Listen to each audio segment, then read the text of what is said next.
الحمد لله وحده والصلاة والسلام على من لا نبي بعد أما بعد فإن خير الحديث كتاب الله وخير الهدي هدي محمد صلى الله عليه وسلم وشر الأمور محدثاتها وكل محدثة بدعة وكل بدعة ضلالة وكل ضلالة في النار فأعوذ بالله من الشيطان الرجيم يا أيها الذين آمنوا اتقوا الله حق تقاته ولا تموتن إلا وأنتم مسلمون وقال الله سبحانه وتعالى يا أيها الذين آمنوا أطيعوا الله وأطيعوا الرسول ولا تبطلوا أعمالكم. عن أبي هريرة رضي الله تعالى عنه قال قال رسول الله صلى الله عليه وسلم كل أمة يدخلون الجنة إلا من أبى قيل يا رسول الله من أبى قال من أطاعني دخل الجنة ومن أساءني فقد أبى.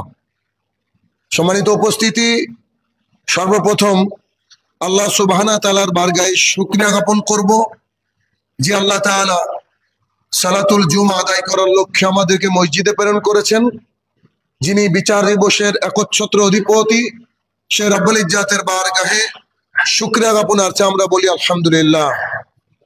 অতঃপর সমগ্র মানব জাতির শিক্ষক, সমগ্র মানব জাতির পথ প্রদর্শক মুহাম্মদুর রাসূলুল্লাহ সাল্লাল্লাহু আলাইহি সাল্লামের উপর শতকোটি সালাত ও সালাম বর্ষিত হোক, আমরা বলি আল্লাহুম্মা আমিন।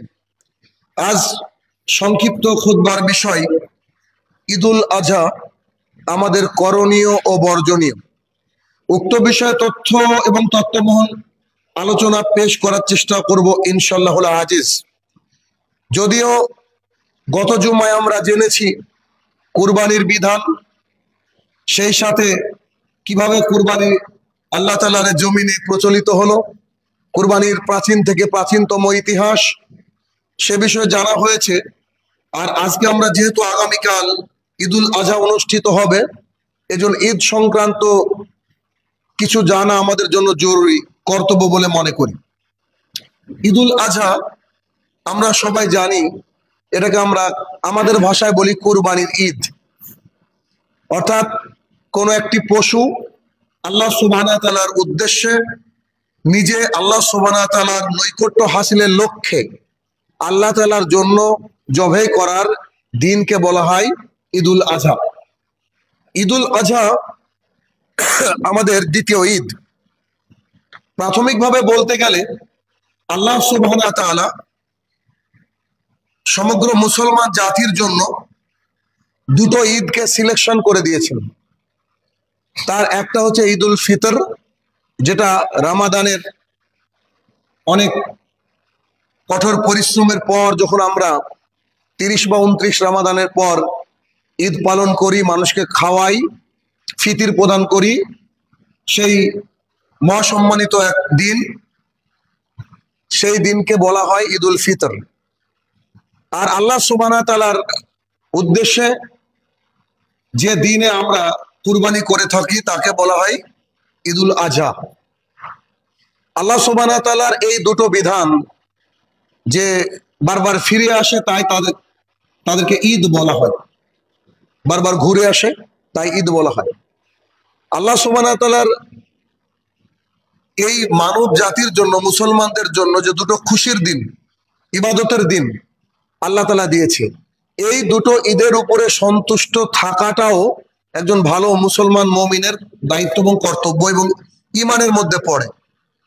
এই কথাটা বারবার রিপিট করার পেছনে কারণ হচ্ছে যে এক শ্রেণীর মানুষকে দেখা যায় যে কোনো এক নির্দিষ্ট মাসে বলে যে সকল ঈদের বড় ঈদ ঈদে মিলাদুন্নবী।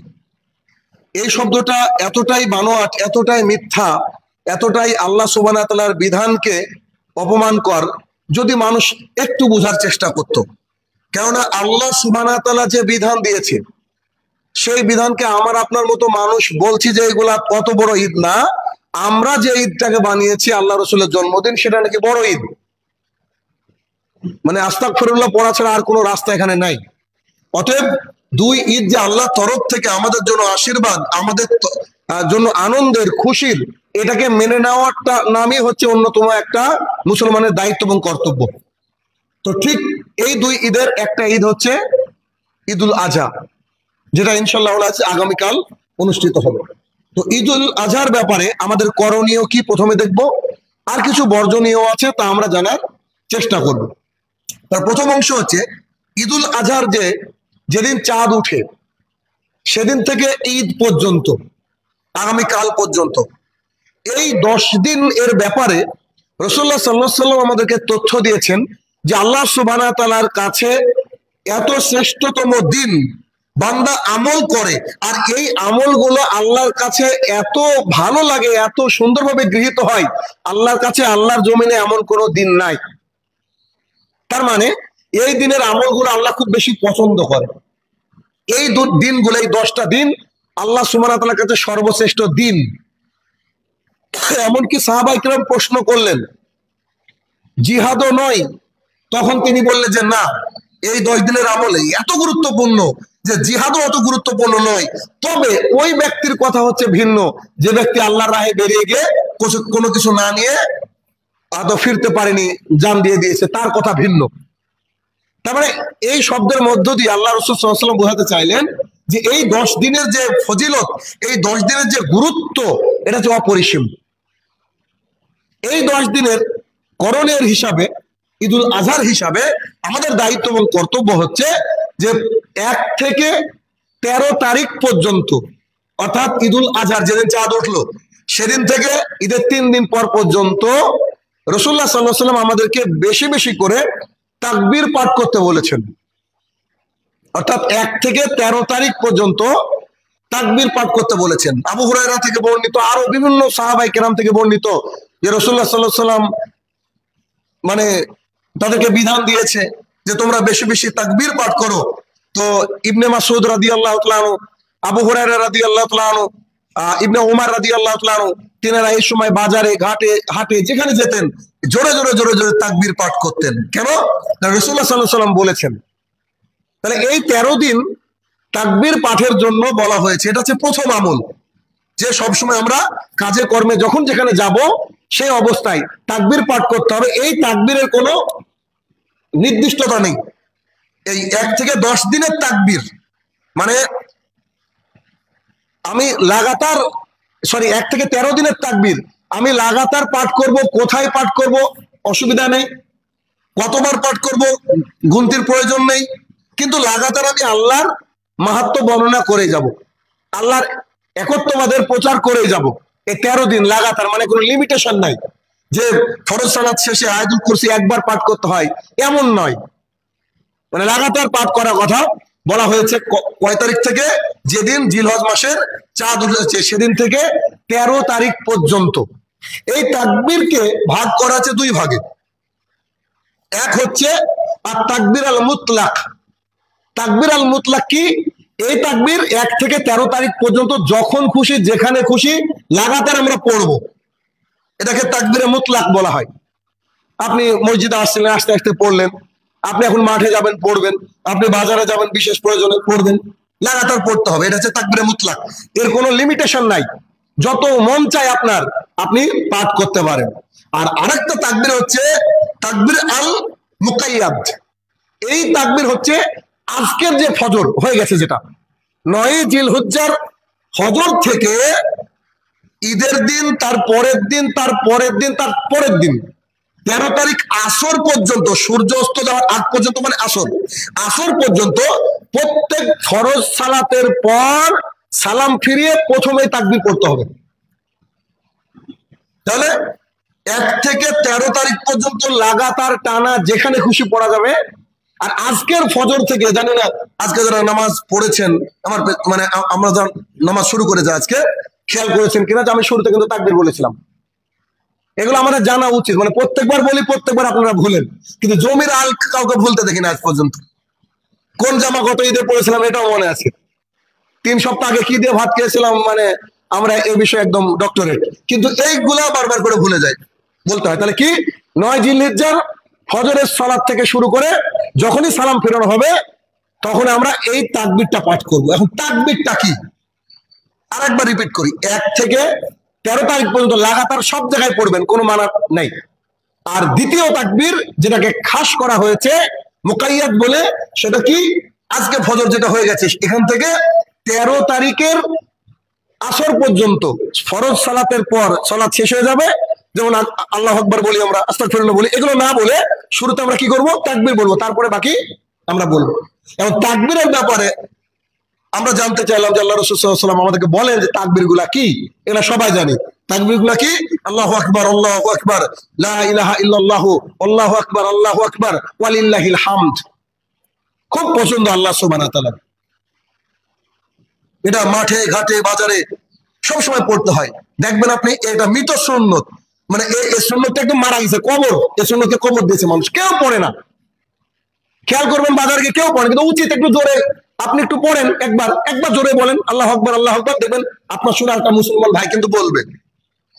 এটাই কিন্তু করতেন ইবনে মাসউদ রাদিয়াল্লাহু তাআলা, ইবনে উমর রাদিয়াল্লাহু তাআলা, আবু হুরায়রা রাদিয়াল্লাহু তাআলা বাজারে গিয়ে পড়তেন জোরে জোরে। কেন?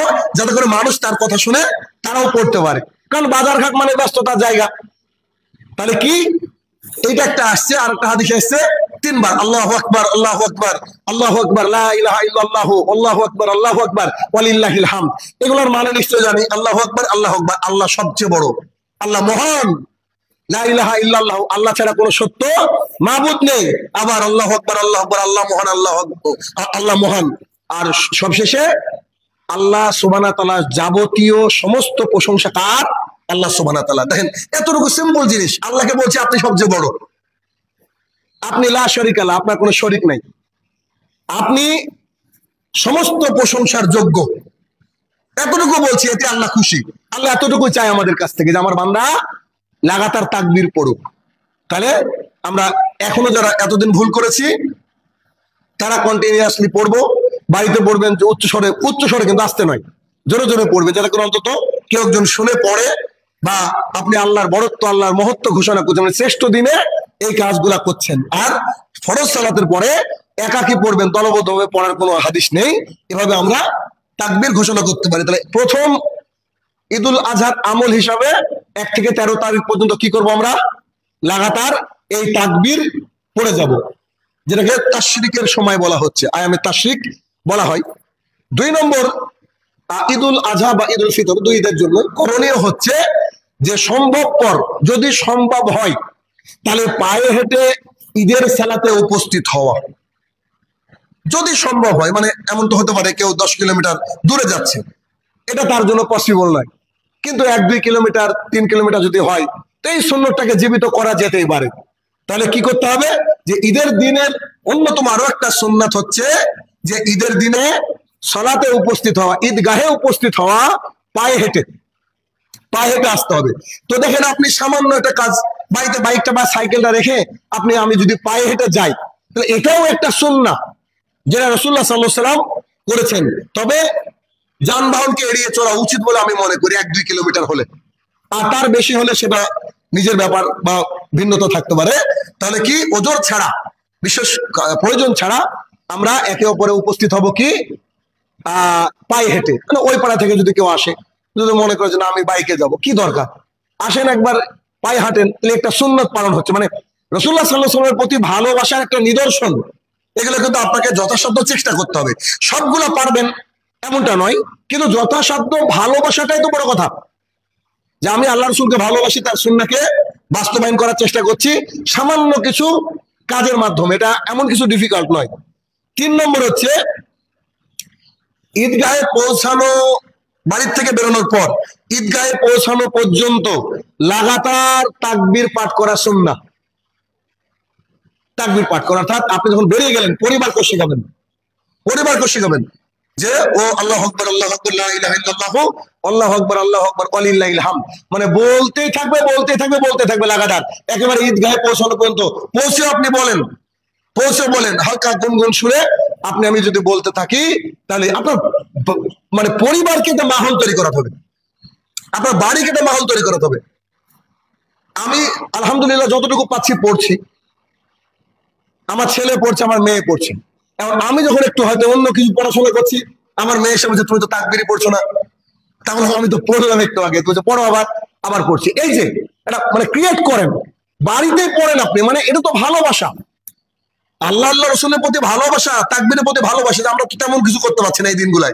এই দিনগুলো অন্তত আল্লাহ বরত্ব ঘোষণা করি, আল্লাহর একত্ববাদের ঘোষণা দিই, আল্লাহ সুবহানাহু ওয়া তাআলা যে মহান, তিনি যে বিশ্ব জাহানের প্রতিপালক, তার বরত্ব একবার ঘোষণা করি, তিনি প্রশংসা পাওয়ার যোগ্য, এটুকু আল্লাহকে বলার চেষ্টা করি। তাহলে কি ঈদগাহে বাড়ি থেকে বেরিয়ে পায়ে হেঁটে যাওয়ার সময় সবাই মিলে তাকবীর পাঠ করতে করতে যাবে, সিঙ্গেল সিঙ্গেল, কে একজন বলবে আর তাকে অনুসরণ করবে, এটা বৈধ নয়। তাহলে কি লাগাতার তাকবীর পাঠ করতে করতে ঈদগাহে পৌঁছানো, এটা হচ্ছে সুন্নাত ঈদগাহে। 3 নম্বর।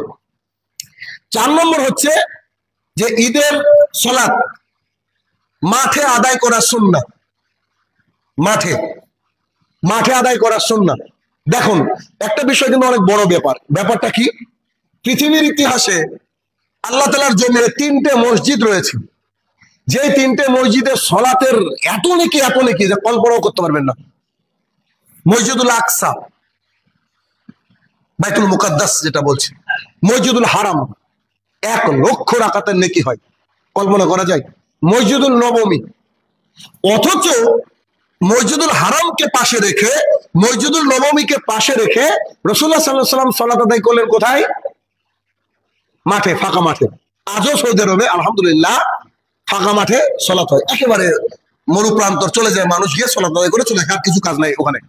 তাহলে এই যে ফাঁকা মাঠে সালাত আদায় করা হচ্ছে সুন্নাত। তবে মসজিদে কি আদায় করা যাবে না? নিশ্চিত যাবে। কারোর জায়গা নেই, জায়গা সংকুলন হচ্ছে না, উপায় না পেলে অনেক সবই তো যাবে। বাম হাতে খাওয়া যায় না, কিন্তু আপনার ডান হাতে নাই, কি করবেন? বাম হাত দিয়ে খেতে হবে, সোজা কথা। তাহলে কি, যদি উপায় না থাকে তাহলে কি করতে হবে? সালাত আদায় করতে হবে মসজিদে, যদি একান্তই উপায় না থাকে। আর যদি উপায় থাকে, বাইরের পরিস্থিতি ভালো থাকে, বৃষ্টি না হয়, তাহলে বাইরে সালাত আদায় করা হচ্ছে রাসূলুল্লাহ সাল্লাল্লাহু আলাইহি ওয়াসাল্লামের সুন্নাত। অতএব এই বিষয়ে আমাদেরকে মাথায় রাখতে হবে যে আমরা চেষ্টা করব আমাদের সালাতটা যেন মসজিদ থেকে কি হয়, বাইরে সালাত আদায় হয়। এখানে একটা মাসালা বলে রাখি, যদি কোনো ব্যক্তি মনে করে বা কোন এলাকার মানুষ মনে করে যে বাইরে আবহাওয়া খারাপ, বৃষ্টি হচ্ছে, আমরা মসজিদে সালাত আদায় করব, তাহলে মসজিদে এসে সরাসরি বসার কোনো অনুমতি নেই। মসজিদে বসতে গেলে এটা হচ্ছে মসজিদের আদব, 2 রাকাত সালাত আদায় করে তারপরে মসজিদে বসতে হবে অথবা দাঁড়িয়ে থাকতে হবে। ঠিক পক্ষান্তরে কেউ যদি মনে করে যে আমি ঈদগাহে সালাত আদায় করব, ঈদগাহে গিয়ে সালাত আদায় করার কোনো প্রয়োজন নেই। যদি আপনি অজু করে অজু 2 রাকাত পড়েন সেটা ভিন্ন কথা, কিন্তু ঈদগাহে ঈদের সালাতের পূর্বে আর কিছু নাই, না আজান আছে, না তাকবীর আছে, না কিচ্ছু আছে, শুধু আগেই সালাত, বাকি কাজ অন্য সময়। তাহলে কি মসজিদে আসলে অ্যাজ ইউজুয়াল যেমন করে অজু করে সালাত আদায় করেন আপনারা, বা দাখিল মসজিদ পড়তে হবে। আর ঈদের মাঠে যদি হয় তাহলে মাঠে গিয়ে সালাত আদায়ের কোনো বিশেষ প্রয়োজন নেই। তাহলে এটা হচ্ছে 4 নম্বর গেল। 5 নম্বর হচ্ছে ঈদের সালাত এর চেয়ে গুরুত্বপূর্ণ সালাত হচ্ছে 5 ওয়াক্তের ফরজ সালাত। ঈদের সালাতের চেয়ে গুরুত্বপূর্ণ সালাত হচ্ছে 5 ওয়াক্তের সালাত। এখানে একটা কথা বলবে জন্য এই পয়েন্টটা নিয়ে আসলাম। কোন মানুষ যদি ঈদের সালাত না আদায় করে খুব বেশি যে পাপ হবে এমনটা নয়, কিন্তু কোনো ব্যক্তি যদি ইচ্ছা করে ফজর ছেড়ে দেয়, কোনো ব্যক্তি যদি ইচ্ছা করে মাগরিব ছেড়ে দেয়, ইচ্ছা করে, তাহলে সেই ব্যক্তি মুসলমান থাকবেন না। অধিকাংশ আলেমদের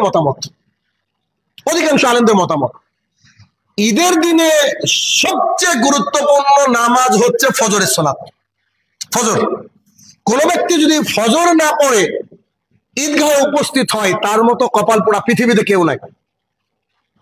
এই জন্য এটা আমি বরাবরই বলে থাকি যে সৌদি আরবে মানুষ গোসল করে রাত্রি 2টা-3টার দিকে ঈদের দিনে। প্রত্যেকের দায়িত্ব হচ্ছে প্রথমে মসজিদে গিয়ে ফজরের সালাত জামাতে আদায় করা, তারপরে বাইরে গাড়ি দাঁড়িয়ে থাকে, বাস থাকে বা বিভিন্ন রকমের গাড়ি থাকে, সেখানে গাড়িতে উঠে, এটা ফাঁকা মাঠে, সূর্য ওঠার সাথে সাথে, সূর্য উঠলো তার হয়তো কয়েক মিনিট পরে তারা সালাত আদায় করে, মানে আপনার পিঠে তাপও লাগবে না, আর কি তাপও লাগবে না, ঠিকঠাক আপনি বাড়িতে এসে আপনার যা কাজ আপনি করেন, রান্না করেন, খান, ইত্যাদি, ঘুরেন। এটা হচ্ছে সৌদি আরবের নিয়ম নীতি, কারণ তিনারা চেষ্টা করেন পরিপূর্ণ আদায় করেন।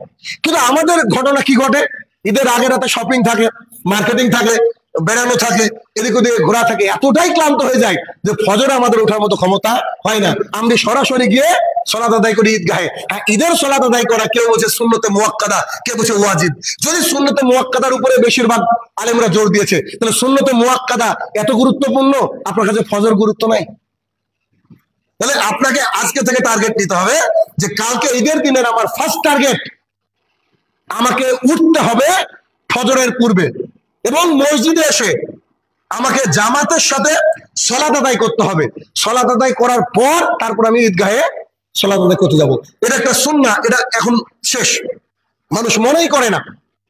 5 ওয়াক্ত সালাত হচ্ছে অন্যতম। তাহলে ঈদুল আজহা হচ্ছে শ্রেষ্ঠতম দিন, আর এই শ্রেষ্ঠতম দিনের প্রথম শ্রেষ্ঠ জিনিসটা হচ্ছে মুয়াজ্জিনের ডাকে আপনাকে মসজিদে আসতে হবে, মুয়াজ্জিনের ডাকে আসতে হবে। অতএব যদি ফজর না পড়ে খালি ঈদের সালাত আদায় করেন, তাহলে ব্যাপারটা একটু অন্যরকম হয়ে গেল। এখান থেকে আমাদেরকে বেঁচে থাকা উচিত বলে আমরা মনে করি। যদি অনেক আলেমের মতামত এখানে আছে, আমি বললে অনেক লম্বা খুতবা হবে, যে অনেক আলেমরা এখানে বলেছে যে কোনো ব্যক্তি যদি ফজরের সালাতকে তরক করে শুধু ঈদের সালাত আদায় করে, এর সালাতের কোনো গুরুত্ব নেই। কি করে গুরুত্ব থাকবে? ঠিক আমাদের গ্রামে বলবো, কারণ আমি অন্য জায়গায় দেখিনি তেমন করে। আমাদের গ্রামে একটা দৃশ্য দেখা যায়, দেখবেন মানুষ অন্যান্য দিন নামাজ পড়ুক আর না পড়ুক, জানা যায় সবাই যায়। অথচ একজন মানুষ যদি সারা জীবন জানা যায় না যায়, ওর একটা গুনাহ হবে না। আশ্চর্য ব্যাপার। আসরের সালাত চলছে বাইরে, হাতে হাত ঢুকে দাঁড়িয়ে আছে, যে কি ব্যাপার? তো বলছে জানাজা হবে না আসরের পর, তাই দাঁড়িয়ে আছে। অথচ আসরের সালাত চলছে, ফরজ চলছে, যা হলে মুসলমানই থাকবে না, যা তরক করলে সেটা চলছে, কিন্তু জানাজার জন্য ও একদম সুন্দর একটা জামা বের করেছে, একটা রুমাল বেঁধেছে মাথায়, টুপি না কি করবে না, একটা টুপি রেখেছে, ওটা মাঝে মাঝে পরে আর কি। এ হচ্ছে আমাদের সমাজ। ঠিক উল্টো। তাহলে কি অন্যতম হচ্ছে সুন্নাহ যে ঈদগাহে যাওয়ার পূর্বে ফজরের সালাত মসজিদ এসে জামাতের সাথে আদায় করতে হবে। 6 নম্বর সুন্নাত হচ্ছে, ঈদের দিনের সুন্নাত হচ্ছে যে মুসলমান যারা, অর্থাৎ খাস করে মুসলমানই হবে, তাদের হচ্ছে ঈদের সালাত শেষ করে খুতবা শোনা সুন্নাহ। কেউ যদি চায় তো ত্যাগ করতে পারে, চলে আসতে পারে, কাজ থাকতে পারে মানুষের, কিন্তু ঈদের খুতবা শোনা সুন্নাহ। কেননা ঈদগাহে বিশেষ কিছু সার্বিক নসিহত থাকে, যেমন আজকে ঈদের দিনে করণীয় বর্জনে বলবো, এর বাইরে একটা হাদিসও বলবো না, কিন্তু কালকে দেখা যাবে ওখানে সার্বিক একটা খুতবা থাকে, যেটা সব বিষয়টাকে টাচ করতে হয়। মহিলাদের বিষয়, সার্বিক বিষয়, তাওহীদের বিষয়, শিরকের বিষয়, হারাম হালালের সব বিষয়গুলো টাচ করতে। এই জন্য ঈদের অন্যতম সুন্নাহ হচ্ছে আরেকটা, যে ঈদগাহে গিয়ে সালাত আদায় করে, সালাত আদায় ঈদগাহে করতে হবে, ঈদগাহে সালাত আদায় করার পর খুতবা শুনতে হবে। যদিও এই বিষয়ে মতভেদ রয়েছে, কেউ বলেছেন যে না, এটা না শুনলেও হয়, চলে আসতে পারে কেউ, কিন্তু সালাত আদায় করলে অথচ খুতবা শুনলো না, কারণ খুতবা শেষে দোয়া করা হয়, দোয়াতে অংশগ্রহণ করা যায়।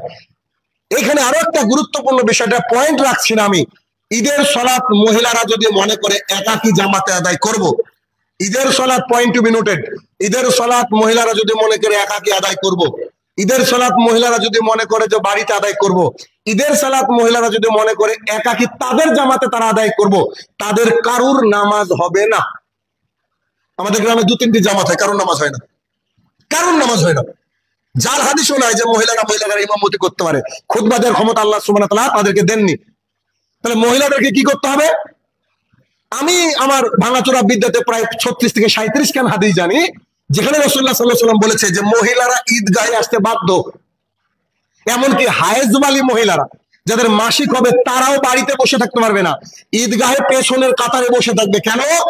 ইমাম সাহেব যখন দোয়া করবে, দোয়ায় তাকে শরীক হতে হবে, তারা নামাজ পড়বে না, তারা নামাজ পড়বে না, সাইডে বসে থাকবে, কিন্তু তাদেরকে আসতে হবে। এমনকি রাসূলুল্লাহ সাল্লাল্লাহু আলাইহি ওয়াসাল্লামের স্ত্রী তাকে জিজ্ঞাসা করলেন, আল্লাহ রাসূল সাল্লাল্লাহু আলাইহি ওয়াসাল্লাম, যদি আমার কোনো বোনের ওড়না না থাকে, এখন তো বোরকার অভাব নাই, কিন্তু ওড়নাও ছিল না সে জামানায়, আমার যদি কোনো বোনের ওড়না না থাকে, সে ঈদগাহে কি করে উপস্থিত হবে? রাসূলুল্লাহ সাল্লাল্লাহু আলাইহি ওয়াসাল্লাম বলছে, তুমি তাকে ধার দিবা, এক বোন অপর বোনকে ধার দেবা। বলছে তারও যদি সেরকম না থাকে, বলছে এক চাদরে দুজন আসতে হবে, তবুও ঈদগাহে মহিলাদেরকে পৌঁছাতে হবে। ঈদের জামাত যদি একাকী মহিলারা করে হবে না, একা বাড়িতে পড়লে হবে না। এজন্য ঈদের জামাতে মহিলাদেরকে আসার জন্য আল্লাহ রাসূল উদ্বুদ্ধ করেছে, আসবে না, তারা আসতে বাধ্য, তারা আসতে বাধ্য। তাহলে এটা হচ্ছে আরো একটা গুরুত্বপূর্ণ বিষয়। এরপরে হচ্ছে ঈদের দিনের 7 নম্বর সুন্নাহ হচ্ছে যে একে অপরকে শুভেচ্ছা বিনিময় করা, একে অপরকে শুভেচ্ছা বিনিময় করা। ঈদের দিনে দেখা হলে আমাদের সমাজে যেটা প্রচলিত আছে ঈদ মোবারক। আর একটা জিনিস প্রচলিত আছে আমাদের ভিন্ন সমাজে, সেটা হচ্ছে একে অপরকে দেখা হলে মোয়ানাকা করা, মানে কোলাকুলি করা। প্রথম কথা যে ঈদ মোবারক এটা না বলাই ভালো, বলা যাবে না বলছি না, ঈদ মোবারক না বলাই ভালো। 2 নম্বর হচ্ছে মোয়ানাকা, মানে গলায় গলায় গলা মিলানো। এটার একটা জায়গা আছে যে কোনো ব্যক্তিকে আপনি দীর্ঘদিন দেখেননি, 2 বছর 4 বছর 5 বছর বাইরে আছে, সে ক্ষেত্রে তার সাথে আপনার সাক্ষাৎ হচ্ছে, তখন আপনি গলায় গলা মিলাতে পারেন, এতটুকু। কিন্তু ঈদের দিনে কোলাকুলি করতে হবে, মোয়ানাকা, যেটাকে আরবিতে মোয়ানাকা বলা হয়, কোলাকুলি করতে হবে, এর কোনো দলিল নাই। তাহলে ঈদের দিনে আমরা কি করব? রাসূলুল্লাহ সাল্লাল্লাহু আলাইহি ওয়াসাল্লামের শেখানো একটা কত সুন্দর দোয়া রয়েছে, সেটা কি? তাকাব্বালাল্লাহু মিন্না ওয়া মিনকুম। দেখেন দোয়াটার মানে কি, যে আল্লাহ সুবহানাহু ওয়া তাআলা আপনার আর আমার দুজনেরই নেক আমল কবুল করুন। কি সুন্দর কথা। বা আল্লাহ সুবহানাহু ওয়া তাআলা আপনাদের এবং আমাদের উভয়ের নেক আমল আল্লাহ সুবহানাহু ওয়া তাআলা কবুল করুন। এই দোয়াকে বাদ দিয়ে আমরা কি বলি? ঈদ মোবারক। আশ্চর্য কথা, মানে সবকিছু মুবারক, এখন জুমাও মুবারক, A to Z সব মুবারক হয়ে গেছে। আমরা এই দোয়াটা মুখস্থ করবো, ছোট্ট দোয়া, তাকাব্বালাল্লাহু মিন্না ওয়া মিনকুম। এখন আপনাকে কেউ বললো, আপনি কি রিপ্লাই দিবেন? আপনি আমিন বলেন, তো হলো একই। আল্লাহ সুবহানাহু ওয়া তাআলা আপনার আর আমার করুক, মানে আমিন বলেন, আমিন বললে তো হয়ে গেল। তাহলে কি এটা আমরা একে অপরকে দেখে করব, আর প্রয়োজন নেই যে আমরা একে অপরের সাথে মোয়ানাকা করব, মানে কোলাকুলি করব। আর একটা হচ্ছে উত্তম আমল হচ্ছে যে কুরবানির পশু যেটা, এই কুরবানির পশু জবাই করতে হবে আল্লাহ সুবহানাহু ওয়া তাআলার নাম নিয়ে, এক। দ্বিতীয়ত এই কুরবানির পশু নিজে নিজে জবাই করা আছে সুন্নাত। যদি একান্ত অপারগ হন, ভয় লাগে ইত্যাদি ইত্যাদি, তাহলে অন্যজনকে দিতে পারেন, যেটা গতদিন ডিটেলস আলোচনা করেছি। নিজে নিজে, এমনকি রাসূলুল্লাহ সাল্লাল্লাহু আলাইহি ওয়াসাল্লাম 100টা উট যখন কুরবানি দিলেন, প্রায় 60-63টা নিজে হাতে করলেন। আল্লাহ সুবহানাহু ওয়া তাআলা কি তাকত দিয়েছিলেন, কি ইমানে শক্তি দিয়েছিলেন। তারপর আলী রাদিয়াল্লাহু আনহু বললেন যে তুমি এবার করে দাও বাকিটা। তাহলে কি, আমরা তো মাত্র একটা কুরবানি দিতে হবে, এতটুকু ছোট, তাহলে কি আমাদের নিজে হাতে এগুলাকে জবাই করা উচিত। আর কুরবানির দিনে নিজে জবাই করবেন, আর যদি একান্ত না পারেন, অন্তত যে জবাই করবে তার পাশে দাঁড়িয়ে আপনি আপনার যে উৎসর্গ, স্যাক্রিফাইস, এই বিষয়টা আপনাকে দেখতে হবে, এই হচ্ছে বিষয়। 9 নম্বর সুন্নাহ হচ্ছে ঈদের দিনে কুরবানি জবাই করার পর যদি এলাকায় দুর্ভিক্ষ থাকে, তাহলে 3 দিনের বেশি গোশত জমিয়ে রাখা জায়েজ নয়, যদি কোথাও দুর্ভিক্ষ থাকে। আর যদি দুর্ভিক্ষ না থাকে, আপনি যতদিন খুশি জমিয়ে রাখতে পারেন, আপত্তি নেই। রাসূলুল্লাহ সাল্লাল্লাহু আলাইহি ওয়াসাল্লাম মদিনায় এসে 10 বছর বেঁচে ছিলেন, 10 বারই কুরবানি দিয়েছিলেন। তার মধ্যে 1 বছর বোধহয় না, 1 বছর দুর্ভিক্ষ দেখা দিয়েছিল। তখন তিনি সাহাবায়ে কেরামকে নির্দেশ দিলেন যে তোমরা 3 দিনের বেশি গোশত রাখিও না, তোমরা তোমাদের ভাইদেরকে দিয়ে দাও। সুতরাং কুরবানির গোশত আপনি 3 দিন রাখবেন যদি দুর্ভিক্ষ থাকে। আর যদি দুর্ভিক্ষ না থাকে, অসুবিধা নাই, আপনি আগামী দিনের কুরবানি পর্যন্ত রাখতে পারেন, এটা আপনাদের বিষয়। আল্লাহ সুবহানাহু ওয়া তাআলা আমাদেরকে সঠিক বুঝদান করুক, আল্লাহুম্মা আমিন।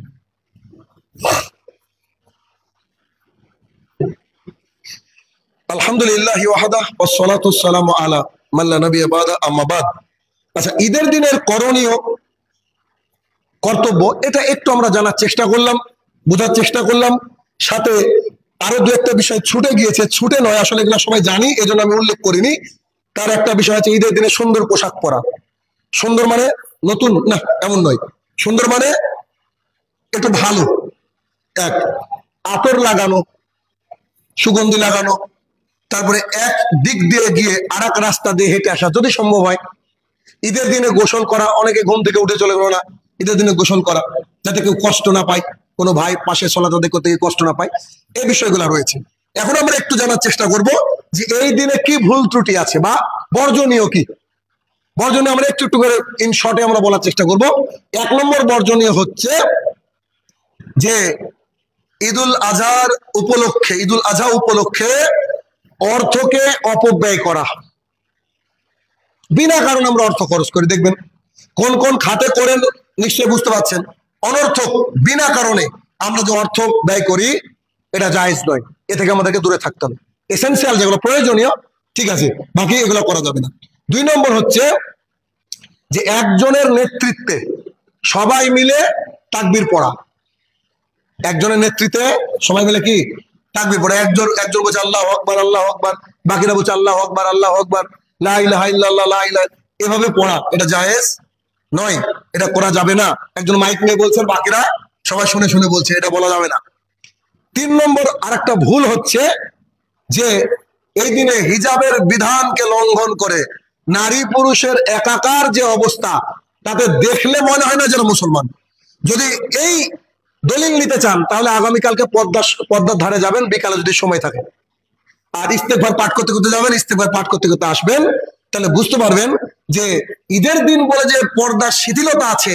অনেক পরিবারে বলে যে আজকের দিনে, ঈদের দিনে একটু সাজুক, একটু আনন্দ করুক মেয়েরা, আউযুবিল্লাহ, এগুলো জায়েজ নয়। মানে মহিলারা পর্দার মধ্যে থাকবে, এটা হিসাব, পর্দা ছাড়া বাইরে যাওয়া যাবে না। কিন্তু ঈদের দিনটা এই জাহালাতকে বেশি দেখা যায় যে ঈদের দিনে সবচেয়ে রাত পোশাক পরে মহিলারা রাস্তা দিয়ে যায়, এটা হচ্ছে অন্যতম এক গুনাহের কাজ, পর্দা লঙ্ঘনের কাজ, এটা জায়েজ নয়। 4 নম্বর হচ্ছে যে এই দিনে আজকে আসবে আমাদের পাড়ায়, সেটা হচ্ছে আগের দিন থেকে গান বাজানো রাত্রিবেলায়, ওই মাইক নিয়ে আবার ঈদগাহে নামাজ পড়ায় আমাদের এলাকায়।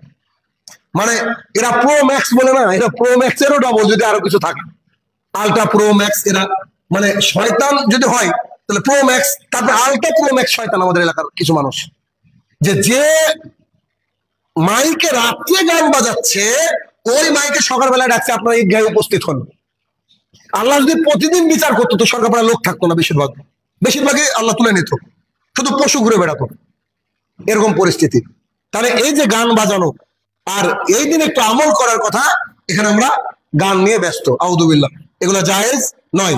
5 নম্বর হচ্ছে যে সামর্থ্য থাকা সত্ত্বেও কুরবানি না করা। এ বিষয়ে বলেছিলাম গতদিন, আর বলার ইচ্ছাও নাই।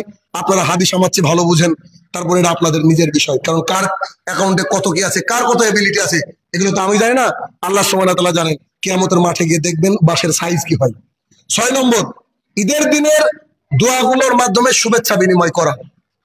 ঈদের দিনের দোয়াগুলোর বিনিময়ে শুভেচ্ছা বিনিময় করা, পরন্তু ওই দোয়ার বাদ দিয়ে আমরা অন্য কাজ করে থাকি। সেগুলো কি? একটু আগে যেরকম বললাম যে কি, ঈদের দিনে গিয়ে আমরা ওই যে মোয়ানাকা করি, কোলাকুলি করি, বা আরো অন্যান্য নানান ভাবে আমরা একে অপরকে সম্বোধন করি। এগুলা সুন্নতি আমল নয়, বরং সুন্নতি আমল হচ্ছে তাকাব্বালাল্লাহু মিন্না ওয়া মিনকুম। 7 নম্বর, অনেকেই এই দিনে খাস করে কবর জিয়ারত করে। মানে অন্যান্য দিন, মানে ছুটি থেকে বাড়িতে এসেছে, চাকরি করে বাড়িতে এসেছে, কবর জিয়ারত করতে যায়নি, বাবা মা মারা গিয়েছে বা কেউ মারা গেছে, কবর জিয়ারত করতে যায়নি, কিন্তু ঈদের দিনের জন্য সংরক্ষণ করেছে, ঈদের দিনে কবর জিয়ারত করব। এটা জায়েজ নয়, এটা সুন্নত নয়, এটা ঠিক নয়। তবে সৌদি আরবের কিছু কিছু জায়গায় আমার চোখে পড়েছে, কিন্তু সৌদি আরব মানে কি যে সবাই শুদ্ধ আমল করবে এমনটা নয়। আবু জাহেলের বাড়ি তো সরকার পড়ায় না, আবু জাহেলের বাড়ি তো সৌদি আরবে, তাই না? এখানে আমাদেরকে বুঝে নিতে হবে যে এরকম কিছু ত্রুটি বিচ্যুতি সমাজে প্রচলিত রয়েছে, যে খাস করে এই দিনে কবর জিয়ারত করার প্রয়োজন নেই, অন্যান্য দিনে যাবেন, কবর জিয়ারত করবেন। এই হচ্ছে মোটামুটি ঈদের দিনে আমাদের জন্য বর্জনীয়। আর আরেকটা কথা, সেটা হচ্ছে ঈদুল ফিতরের দিনে, ঈদুল ফিতরের দিনে মানে রোজার ঈদের দিনে বেজোড় সংখ্যক খেজুর খেয়ে ঈদগাহে যেতে হয়। আর এই ঈদে অর্থাৎ ঈদুল আজহায় না খেয়ে ঈদের মাঠে উপস্থিত হবেন, সালাত শেষ করে, খুতবা শেষ করে বাড়িতে এসে কুরবানি করবেন। কুরবানির গোশত দিয়ে খেতে পারেন, অথবা কুরবানি জবাই করে খেতে পারেন। এইটা অনেককে মনে করে যে আমার কুরবানি আছে মানে অর্ধেক দিন রোজা রাখতে বলেছে আল্লাহ তাআলা। এইটা আবার একেবারে জাহালাতের কনসেপ্ট। সেটা কেমন? কারণ পৃথিবীতে আল্লাহ সুবহানাহু ওয়া তাআলা যে 365টা দিন দিয়েছে এক বছরে, এই 365 দিনে 5 দিনে রোজা রাখা হারাম। 5 দিন রোজা রাখা হারাম। 1 ঈদুল ফিতর, 2 ঈদুল আজহা, 3 এই ঈদুল আজহার পরের 3 দিন আয়ামে তাশরিক বলা হয়, 11, 12, 13, এই 5 দিন রোজা রাখা হারাম। এখন আমাকে না খেয়ে আল্লাহ পাঠালেন ঈদগাহে, আমি যদি মনে করি এটা রোজা, ভুল হয়ে গেল, এটা সুন্নাহ। না খেয়ে আল্লাহ রাসূল যেতেন, এসে কুরবানি করে কুরবানি গোশত দিয়ে তিনি আহার করতেন বা এমনি খেতেন। তাহলে কি আমাদের উচিত? ঈদগাহে আমরা না খেয়ে যাব এবং সেখান থেকে এসে কুরবানি করার পরে আমরা আমাদের মতো করে খাবার খাবো। আল্লাহ সুবহানাহু ওয়া তাআলা আমাদেরকে যতগুলো বিষয়কে বললাম, যেগুলো মানার, সেগুলো মানার তৌফিক আদা করুক, আল্লাহুম্মা আমিন। আর যেগুলো থেকে দূরে থাকার কথা বলেছেন মুহাম্মদ সাল্লাল্লাহু আলাইহি সাল্লাম, আমরা যেন সেগুলো থেকে দূরে থাকতে পারি। হে আমার প্রতিপালক, এই আর কয়েকটা দিন মাত্র, 3-4টে দিন, এই 4টে দিনের জন্য আমরা বেশি বেশি করে তাকবীর পাঠ করতে পারি। আল্লাহ তুমি সেই তৌফিক আদা করো, আল্লাহুম্মা আমিন। হে আমার প্রতিপালক, তোমার এই শ্রেষ্ঠ দিনের মধ্যে আজকেও একটা শ্রেষ্ঠ দিন মাবুদ, এই দিনে তুমি মানুষকে বেশি ক্ষমা করো, মানুষদেরকে তুমি ক্ষমা করো আল্লাহ, তুমি আমাদেরকে সেই সাথে ক্ষমার আওতায় নিয়ে নাও, আল্লাহুম্মা আমিন। হে আমার প্রতিপালক, মাটির তলে যারা শায়িত জানি না কি হালে রয়েছে, তারা যদি ক্ষমার যোগ্য হয় তাদেরকে তুমি ক্ষমা দান করো, আল্লাহুম্মা আমিন। হে আমার প্রতিপালক, যারা এখনো হারাম ইনকামের সাথে সম্পৃক্ততা রাখে, তারা যেন হারাম ছেড়ে হালালের পথে ফিরতে পারে, আল্লাহ তুমি সেই তৌফিক আদা করো, আল্লাহুম্মা আমিন।